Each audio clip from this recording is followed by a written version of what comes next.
जरा इस आदमी को देखिए, आपको क्या लगता है कि ये आदमी इतनी बड़ी ड्रिल से स्टेनलेस स्टील की 14 mm की मोटी पाइप में छेद क्यों कर रहा है?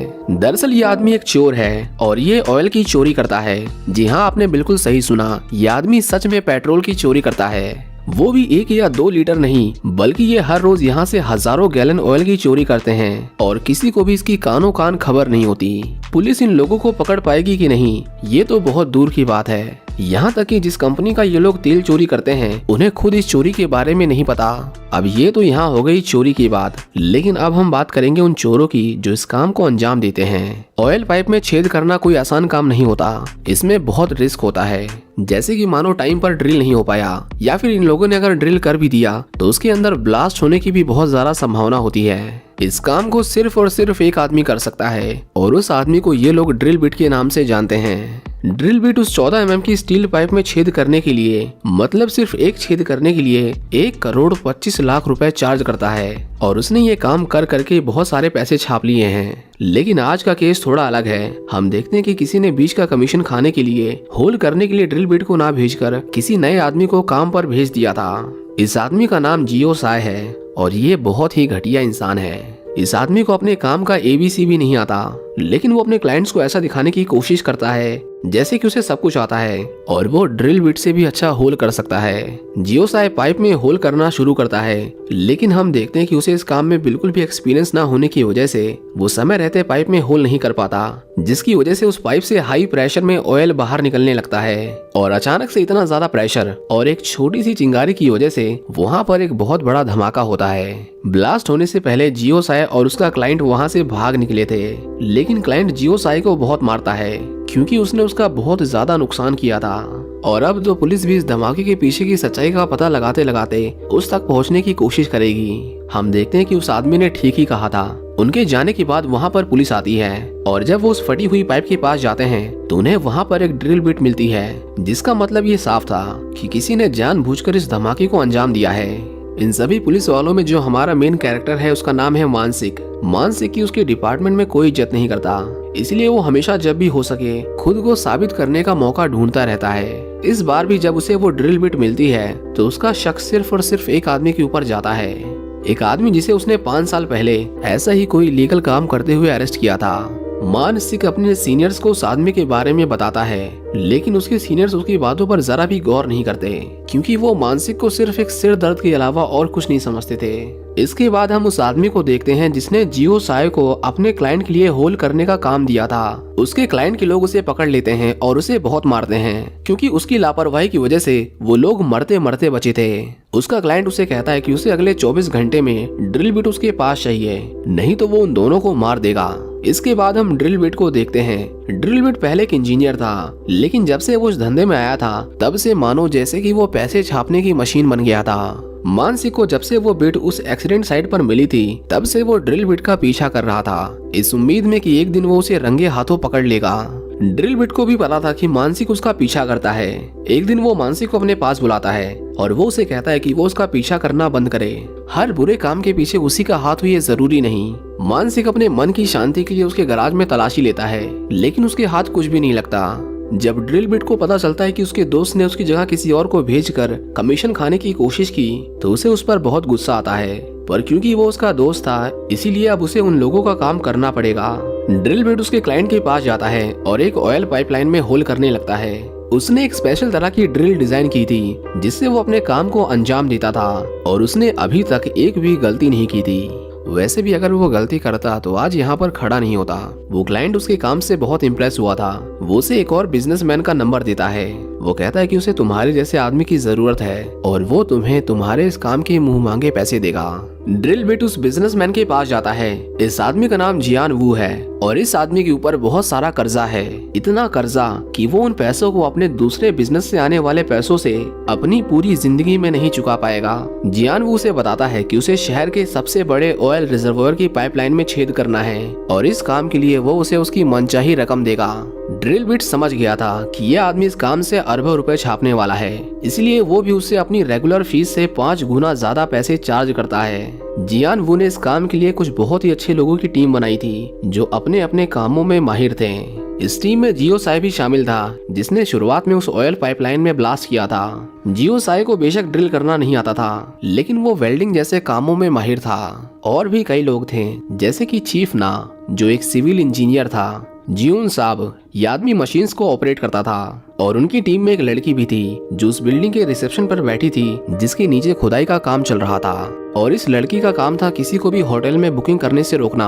हम देखते हैं कि जियान वू के ऊपर पहले से ही बहुत सारा कर्जा था, लेकिन फिर भी वो अपने बचे हुए कंपनी फंड से बहुत सारा ऑयल खरीद रहा था, क्योंकि उसकी इस चोरी की वजह से कोरिया में ऑयल की शॉर्टेज हो जाती और उसके बाद वो अपने मन चाहे रेट पर ऑयल बेच सकते थे। ड्रिल बिट उस पाइप में होल करने के लिए एक स्पेशल बिट तैयार करता है, लेकिन जिस दिन उन्हें उस पाइप में छेद करना था, उस दिन वो देखते हैं कि वहाँ पर कैल्शियम कार्बोनेट की एक परत जमी हुई थी। चीफ ना उन्हें काम को रोकने के लिए कहता है, क्योंकि वहाँ पर ड्रिलिंग के दौरान एक्सप्लोजन हो सकता था, जिसमें वो सभी मारे जाते।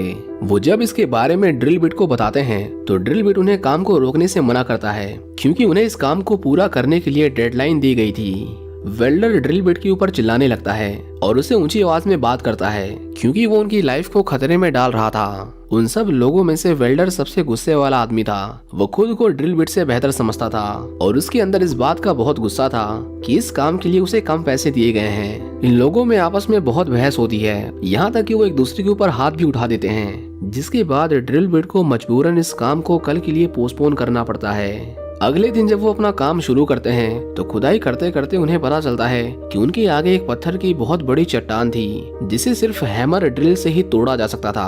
अब क्योंकि हैमर ड्रिल बहुत आवाज करती है और ऊपर से वो लोग रात को काम कर रहे थे, इसलिए वो वेल्डर को जोर जोर से म्यूजिक चलाने के लिए कहते हैं, ताकि किसी को भी पता ना चले कि यहाँ पर खुदाई का काम चल रहा है। दूसरी तरफ मानसिक अपनी पूरी जी जान लगाकर उन चोरों को पकड़ने की कोशिश कर रहा था। उसके पास उन ऑयल पाइपलाइंस का एक मैप था और उसे उनमें से एक लोकेशन पर वो होल मिलता है जहां पर ड्रिल बिट ने पिछली बार काम किया था। मानसिक की वजह से अब पूरे डिपार्टमेंट को पता चल गया था कि कुछ लोग सच में ऑयल की चोरी कर रहे हैं। इसके बाद पुलिस जगह जगह पर छानबीन करने लगती है। उनमें से एक पुलिस वाला उस होटल में पहुंचता है जहां पर ड्रिल बिट खुदाई कर रहा था। रिसेप्शनिस्ट जब उस पुलिस वाले को देखती है, तो वो तुरंत ही रेड अलर्ट का बटन प्रेस कर देती है, पर वो बटन काम नहीं करता, क्योंकि खुदाई करते समय उनमें से किसी एक ने अलार्म की वायर को गलती से काट दिया था।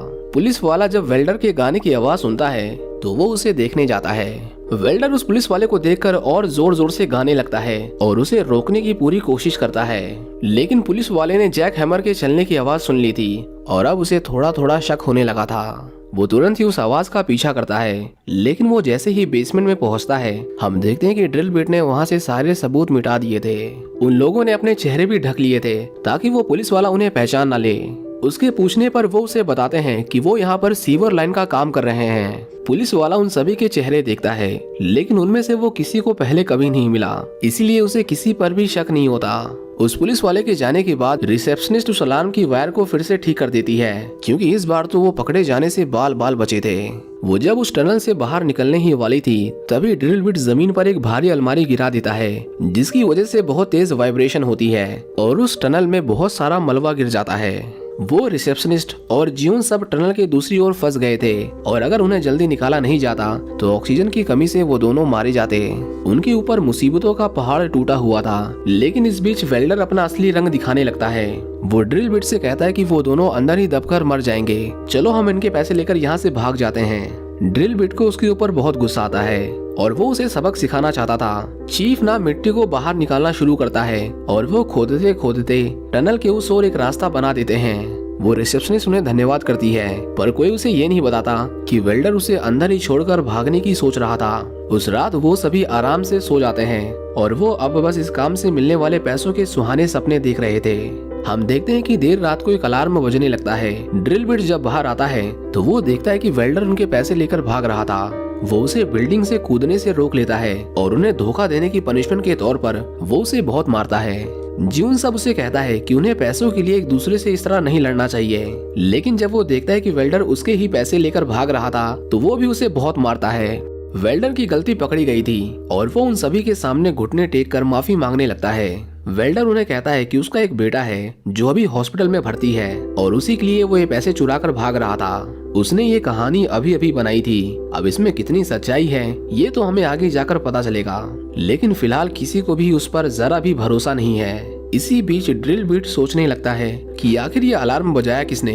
वो तुरंत उस रिसेप्शनिस्ट के पास जाता है और वो देखता है कि वो उन सभी के ऊपर नजर रख रही थी और वही जियान वू को पल पल की खबर देती थी। ड्रिल बिट उसे कहता है कि वो आज रात के बारे में जियान वू को ना बताए, क्योंकि उसने जो उसके साथ कॉन्ट्रैक्ट साइन किया था उसमें यह साफ साफ लिखा हुआ था कि उनमें से कोई भी काम खत्म होने तक उस बिल्डिंग के बाहर कदम नहीं रखेगा। हम देखते हैं कि तभी जियान वू दूसरे कमरे से निकल कर आता है। वो ड्रिल बिट से कहता है कि तुम्हारे एक आदमी ने कॉन्ट्रैक्ट को तोड़ा है और उन्हें इसकी पेनल्टी भरनी पड़ेगी। जियान वू तुरंत ही उनके कुछ पैसे काट लेता है और उन्हें वार्निंग देकर छोड़ देता है। इसके बाद वो वेल्डर को पकड़ते हैं। वेल्डर अपनी जान की भीख मांग रहा था, लेकिन जियान वू का उसे मारने का कोई इरादा नहीं था, बल्कि वो तो उसे और पैसे देता है, लेकिन बदले में अब उसे उस टनल में हो रहे एक एक काम की खबर देनी थी, वो भी बिना किसी को बताए। जियान वू को अब किसी पर भी भरोसा नहीं था, क्योंकि उसके ऊपर इतना ज्यादा कर्जा था कि अगर उन लोगों से कुछ भी गलती होती तो उसे उसकी भारी कीमत चुकानी पड़ती। इसके बाद वो सभी दोबारा से अपने खुदाई के काम में जुट जाते हैं। मानसिक भी हर पाइपलाइन के पास जाकर होल्स ढूंढने की कोशिश कर रहा था और इस बार वो गलती से उस पाइपलाइन के ऊपर था जिसके नीचे ड्रिल बिट खुदाई कर रहा था। उनके टूल्स लोहे के होने की वजह से वो मानसिक के मेटल डिटेक्टर के पकड़ में आ जाते हैं। वो तुरंत ही अपने लोगों को नीचे की ओर खुदाई करने को कहता है। वो रिसेप्शनिस्ट जब उन लोगों को ऐसा करते हुए देखती है तो वो उन्हें वहाँ से बाहर निकलने के लिए कहती है। वो टनल के बाहर आ गए थे, लेकिन ड्रिल बिट को याद आता है कि वो एक लोहे का औजार अंदर ही भूल गया है। वो जैसे ही उसे उठाने जाता है, हम देखते हैं कि वो टनल में लीक हो रही गैस की चपेट में आ जाता है और वहीं पर बेहोश होकर गिर जाता है। चीफ ना जब देखता है कि ड्रिल बिट अभी तक वापस नहीं आया तो वो उसे बाहर निकाल कर लाता है और इस तरह वो एक बार फिर से पकड़े जाने से बाल बाल बचते हैं। चीफ ना उन लोगों से उसे उसकी वाइफ के पास जाने के लिए परमिशन मांगता है, क्योंकि आज उसकी सर्जरी थी और अगर उसने हॉस्पिटल वालों को पैसे नहीं दिए तो वो उसकी वाइफ का ऑपरेशन नहीं करेंगे। सब लोग उसे बाहर जाने से मना कर देते हैं, क्योंकि उसके बाहर जाते ही कॉन्ट्रैक्ट टूट जाता और जियोन वू किसी को एक फूटी कौड़ी नहीं देता। जियोन वू को अपने फोन पर एक मैसेज आता है। ये मैसेज वेल्डर ने किया था और उसे पता चलता है कि वो लोग उसकी वार्निंग के बाद भी उस बिल्डिंग से बाहर जा रहे थे। चीफ ना एक मैन होल से होते हुए उस हॉस्पिटल में पहुंच गया था, लेकिन तब तक बहुत देर हो जाती है क्योंकि उसकी वाइफ की मौत हो चुकी थी। चीफ ना उसकी तस्वीर के सामने बैठकर रोने लगता है और वो सभी बस उसे देख रहे थे। वो जब वापस लौटते हैं तो जियान वू के लोग उनका इंतजार कर रहे थे। वो कॉन्ट्रैक्ट तोड़ने के लिए उन पर बहुत गुस्सा था। हालांकि चीफ ना ने अपनी वाइफ के बारे में कुछ भी झूठ नहीं बोला था, लेकिन फिर भी वो लोग उसे बहुत मारते हैं और जब ड्रिल बिट से ये देखा नहीं जाता तो वो उसे इस काम को करने से मना कर देता है। वो वहाँ से जाने लगता है, लेकिन जियोन वो उसे उसकी मॉम की फोटो दिखाता है और वो उससे कहता है कि अगर वो इस बिल्डिंग को छोड़कर बाहर गया तो उसके लोग उसकी मॉम को मार देंगे। ड्रिल बिट अब हर जगह से फंस गया था, उसे मजबूरन काम करना पड़ेगा और अब जियान वू की शर्त थी कि जब तक वो पाइपलाइन को ढूंढ नहीं लेते तब तक उनमें से कोई भी टनल के बाहर नहीं आएगा। टनल में काम करते दौरान हम देखते हैं कि चीफ ना बेहोश हो जाता है। उसे कैंसर था और उसे मेडिकल सपोर्ट की जरूरत थी। ड्रिल बिट उसे टनल से बाहर ले जाने लगता है, लेकिन जियान वू के लोग उसे बाहर नहीं जाने देते। उसे अब बहुत गुस्सा आ गया था और उन लोगों में बहुत मारा मारी होने लगती है। उन्हें पीट कर जब वो बाहर आते हैं तो जियान वू के लोग बाहर उनका इंतजार कर रहे थे और इस बार उनके हाथ में हथियार भी थे। ड्रिल बिट के पास कोई हथियार नहीं था, इसलिए वो गैस कटर को ही अपना हथियार बना लेता है और उन लोगों को उससे दूर रहने को कहता है। ड्रिल बिट उससे कहता है कि अगर उसने उन्हें नहीं जाने दिया तो उनमें से कोई भी बाहर नहीं जा पाएगा। चीफ ना जियान वू से बात करने की कोशिश करता है, पर जियान वू से गोली मार देता है। मानसिक जो बाहर ही खड़ा था वो गोली की आवाज सुनकर तुरंत ही बिल्डिंग की ओर भागता है। पुलिस को आता देख वो सभी वहाँ से भागने लगते हैं और इस तरह उनमें से कोई भी पकड़ा नहीं जाता। ड्रिल बिट को चीफ ना की मौत का बहुत दुख था और वो जियोन वू को उसके किए की सजा देना चाहता था। वो अपने दोस्त के पास जाता है और उसे पता चलता है कि उसके दोस्त ने उसकी मॉम को सुरक्षित जगह पहुंचा दिया है और अब जियोन वू के लोग उन्हें नुकसान नहीं पहुंचा सकते। वेल्डर भी हॉस्पिटल में भर्ती हो गया था, लेकिन हम देखते हैं कि पुलिस उसके बारे में पूछते पूछते हॉस्पिटल में पहुंच गई थी। इससे पहले वो पकड़ा जाता, हम देखते हैं कि ड्रिल बिट उसे हॉस्पिटल से भगा लेता है, क्योंकि अगर वो पकड़ा जाता तो उन सबको भी जेल जाना पड़ता। जियोन वू के पास एक अननोन नंबर से फोन आता है और वो लोग उसे मिलने के लिए बुलाते हैं। जियोन वू देखता है कि वो रिसेप्शनिस्ट जो उसके लिए काम करती थी वो भी अब ड्रिल बिट की तरफ हो गई थी। वो लोग उसका काम करने के लिए तैयार थे, लेकिन अब उन्हें इसी काम के लिए 5 बिलियन वॉन चाहिए थे, क्योंकि पुलिस अब उनके पीछे थी और इतने पैसों से वो किसी भी देश में छुप कर रह सकते थे। ड्रिल बिट जियोन वू को पुलिस की भी धमकी देता है जिसके बाद जियोन वो उसकी शर्त मान लेता है। इसके बाद वो सभी पाइपलाइन में होल करने की तैयारी करते हैं। वो वेल्डर भी उनके प्लान का हिस्सा था, लेकिन उन्हें नहीं पता था कि वो सीक्रेटली जियोन वो को अंदर की सारी इन्फॉर्मेशन दे रहा था। ड्रिल बिट को उसके ऊपर थोड़ा शक होने लगता है, इसीलिए वो उसका पीछा करता है और वो देखता है कि वेल्डर जियान वो को उसके प्लान के बारे में बता रहा था। मानसिक उसके पास से ही गुजर रहा था। अगर वो वेल्डर को देख लेता तो उनका सारा प्लान चौपट हो जाता। इसीलिए वो मानसिक को अपने पीछे भगवाता है और उससे पीछा छुड़ाते छुड़ाते वो एक बड़े से पत्थर पर जा गिरता है, जिससे उसे बहुत चोट लग जाती है। इसके बाद वो ड्रिलिंग करना शुरू करते हैं। रिसेप्शनिस्ट ने उस ऑयल कंपनी के प्रेशर सिस्टम में फेक अलार्म एक्टिवेट कर दिया था, ताकि जांच करने पर उन्हें लगे कि उन्हीं के सिस्टम में कोई खराबी है और वो ऑयल की चोरी के दौरान लो ऑयल प्रेशर के अलार्म पर बिल्कुल भी ध्यान न दें। दूसरी तरफ जियान वू के लोग पेट्रोल को टैंकरों में भरकर उनकी नीलामी करने के लिए एक मीटिंग बैठवाता है और उनके बीच में अरबों रुपयों का लेन देन होता है। हम देखते हैं कि ड्रिल बिट जख्मी हालत में किसी तरह एक पाइपलाइन में होल कर देता है, लेकिन सिर्फ 3 मिनट में वो दूसरी पाइपलाइन में होल नहीं कर पाता। वो वेल्डर को उसका ये काम करने को कहता है, लेकिन वेल्डर को याद आता है कि उसने पिछली बार होल करने की कोशिश में पूरी पाइपलाइन ही ब्लास्ट कर दी थी, इसीलिए वो ड्रिल करने से मना कर देता है।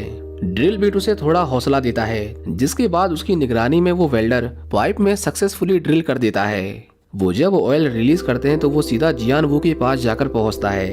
उन्हें अब अपने काम के पैसे चाहिए थे, जिसके लिए वो जियान वू को पैसे लेकर उनकी लोकेशन पर आने के लिए कहते हैं। ड्रिल बिट इस बार वेल्डर को जियान वू से बात करते हुए पकड़ लेता है। वो उसे कहता है कि तुम उस आदमी के लिए कैसे काम कर सकते हो जिसने चीफ ना को उनकी आंखों के सामने मारा। वो उसे बताता है कि चीफ ना ने उसके बेटे के इलाज के लिए अपने हिस्से के पैसे तुम्हारे लिए छोड़ दिए थे और तुम उनके एहसान का ये बदला चुका रहे हो। ये सब सुनकर वेल्डर रोने लगता है। उसे अब अपनी गलती का एहसास था, लेकिन अब उसने भरोसा खो दिया था, इसीलिए वो उसके हाथ पैर बांध देते हैं। जब जियान वो उन्हें पैसे देने आता है तो हम देखते हैं कि उसने भी उन्हें धोखा दिया था।